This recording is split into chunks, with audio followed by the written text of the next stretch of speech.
Seorang ibu yang solehah, berdakwah serta penghafal kitab Allah. Semenjak kecil, ia sudah terlatih bertawakal kepada Allah. Namun, suatu hari suaminya meninggal dunia, yang mana dulunya dia bekerja sebagai petani yang dibayar upah per tiap kerjanya. Setelah ia meninggalkan 3 anak yang sedang dalam pendidikan, kini ibunya lah yang membiayai pendidikan mereka dengan pendidikan yang baik. Setelah sholat subuh, sebelum kembali ke rumahnya, ia pun selalu berdoa dengan doa Rasulullah Shallallahu Alaihi Wasallam. Aku bertawakal kepada Allah, tidak ada daya dan upaya kecuali karena pertolongan Allah. Ya Allah, cukupkanlah aku dengan yang halal, dan jauhkanlah aku dari yang haram, dan cukupkanlah aku dengan karunia-Mu, serta jauhkanlah aku dari bergantung pada selain-Mu. Kemudian dia pergi dari desa ke kota untuk menjual telur dan keju, serta apa yang telah dikumpulkannya di desa. Kemudian dia pulang ke rumahnya dengan senang setelah menjual apa yang diambil bersamanya atas keutamaan yang Allah berikan. Ia pun membeli apa yang diminta anaknya. Dari lubuk hati, ia pun mengajarkan Quran dan pelajaran bersama anaknya. Rumah ibu itu sangat kecil dan lemah pondasinya. Pada suatu malam, datanglah hujan deras ditambah angin kencang dan menjatuhkan segala sesuatu. Sang ibu pun terbangun sampai larut malam dan khawatir pada anak-anaknya yang juga terbangun karena suara kencang yang didengarnya. Sang ibu pun memeluk anak kecilnya dan mencoba melindunginya dari berbagai hal dan berdoa pada Allah agar anaknya diselamatkan, dijaga, serta dimudahkan perkaranya. Kemudian ia berdiri jauh dari anaknya dan mengambil sebuah kertas lalu ditulis sebuah kalimat dan meletakkannya di bagian tembok. Kakaknya pun melihat apa yang dilakukan ibunya tanpa diketahuinya. Malam itu pun berlalu dengan baik. Pada pagi hari, tetangga ibu bertanya bagaimana rumahnya tidak roboh padahal banyak rumah-rumah yang roboh. Mereka pun berpikir kemungkinan rumahnya sangat kokoh. Ia pun tersenyum sambil mengingat hadis Rasulullah Shallallahu Alaihi Wasallam sambil berkata, "Sesungguhnya aku tahu satu ayat jikalau semua manusia mengambilnya, maka akan mencukupinya." Kemudian ia membaca ayat Al-Quran yang artinya, "Barang siapa yang bertakwa kepada Allah, niscaya dia akan menunjukkan baginya jalan keluar dan memberinya rezeki dari arah yang tidak disangka-sangka." Seiring berjalannya waktu, anaknya pun sudah mulai besar dan mempunyai gelar yang tinggi, hingga mereka semua pindah ke salah satu daerah untuk tinggal di rumah yang jauh lebih besar, dan meninggalkan ibunya di rumah yang sempit karena kemauannya sendiri. Anaknya pun sangat berbakti pada orang tuanya dan mendahulukan segala sesuatu apa yang dimintanya, sampai ia menghembuskan nafas terakhirnya. Semuanya merasa sedih serta kehilangan dan selalu mengingat kenangan di masa kecilnya bersama ibunya yang baik hati. Dan kakaknya pun mengingat kertas yang diletakkan ibunya, kemudian memberitahu saudaranya apa yang terjadi, lalu mencari kertas tersebut yang diletakkan di belakang batu di bagian tembok. Ketika kertas itu ditarik, rumah tersebut pun bergetar dengan kencang, sampai semuanya bergegas keluar karena takut rumah tersebut akan roboh. Dan beberapa detik kemudian, rumah itu pun roboh. Semua anaknya bersyukur kepada Allah Subhanahu wa Ta'ala dan merasa takjub dengan apa yang terjadi. Lalu ketika mereka membuka kertas tersebut, mereka menemukan pesan yang tertulis di dalamnya. "Berdirilah dengan kehendak Allah." Maka semua anaknya pun menangis dan mendoakan untuk ibunya agar diberi ampunan. Berapa banyak orang yang bertakwa dan berpegang teguh pada Allah Subhanahu wa Ta'ala, maka Allah akan memperlihatkan padanya keajaiban kekuasaannya. قل اللهم مالك الملك تؤتي الملك من تشاء وتنزع الملك ممن تشاء وتعز من تشاء وتذل من تشاء بيدك الخير إنك على كل شيء قدير تولج الليل في النهار وتولج النهار في الليل وتخرج الحي من الميت وتخرج الميت من الحي وترزق من تشاء بغير حساب.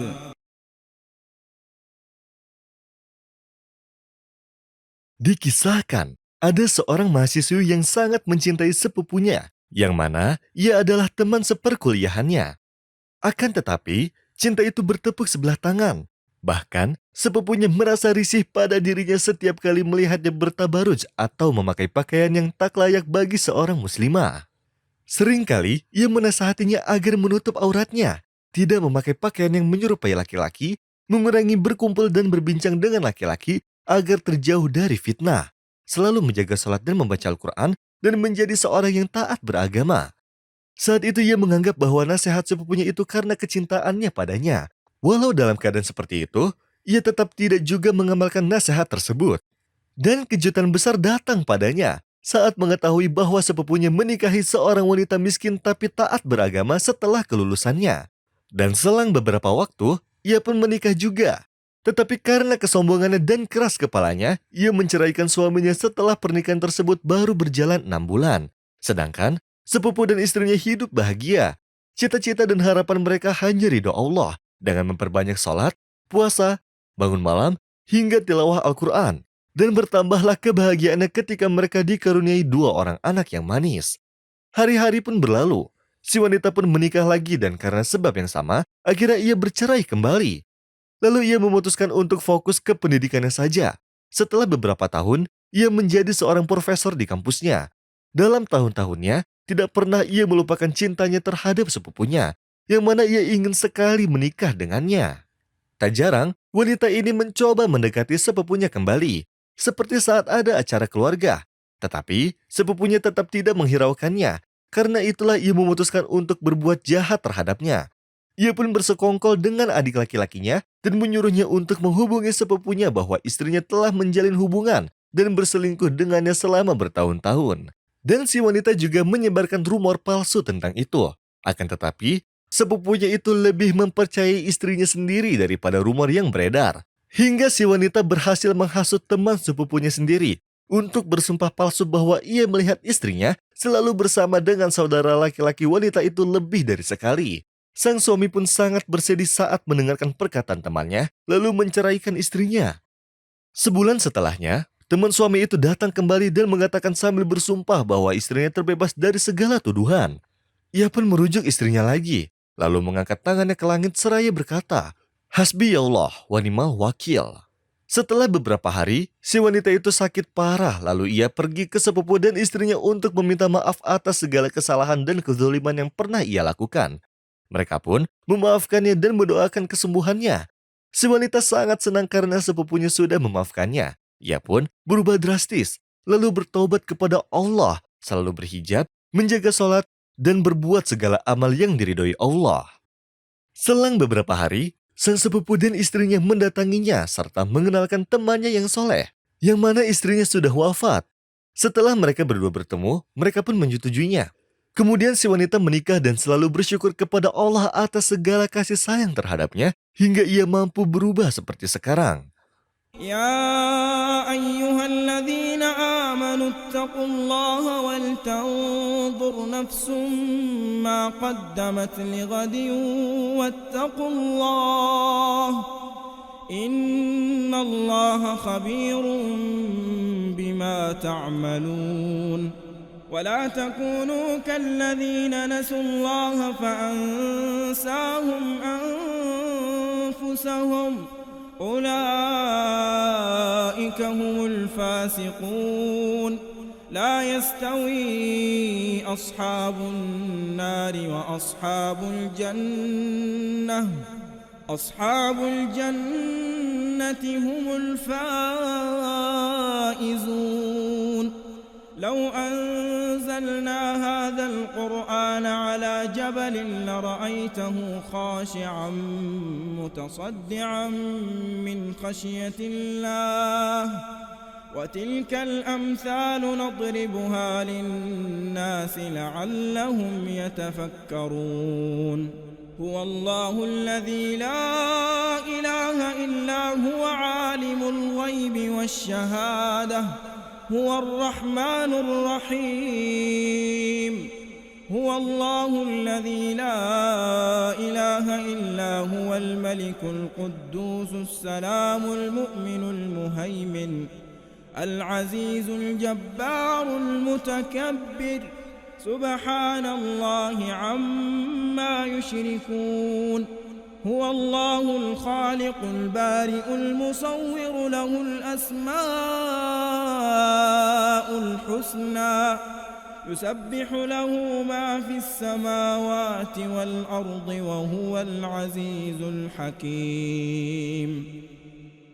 Hiduplah seorang istri solehah yang bertakwa kepada Allah dan selalu menjalankan kewajibannya. Dia sudah 5 tahun belum dikaruniai seorang anak. Akan tetapi, ia sangat sabar selama beberapa tahun ini dan selalu berdoa agar cepat dikaruniai seorang anak.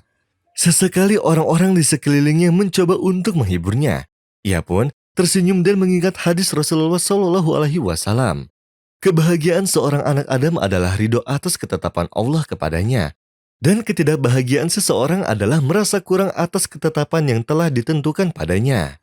Di akhir tahun kelima, Allah mengabulkan doanya sehingga ia pun hamil.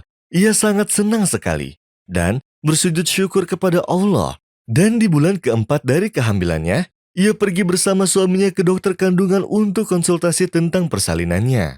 Ia pun terkejut dengan perkataan dokter padanya, "Janin yang kamu kandung mempunyai kelainan dan ia seperti gurita. Maka janin itu harus digugurkan untuk menjaga keselamatanmu karena bentuknya besar dan sangat berbahaya untukmu ketika melahirkan."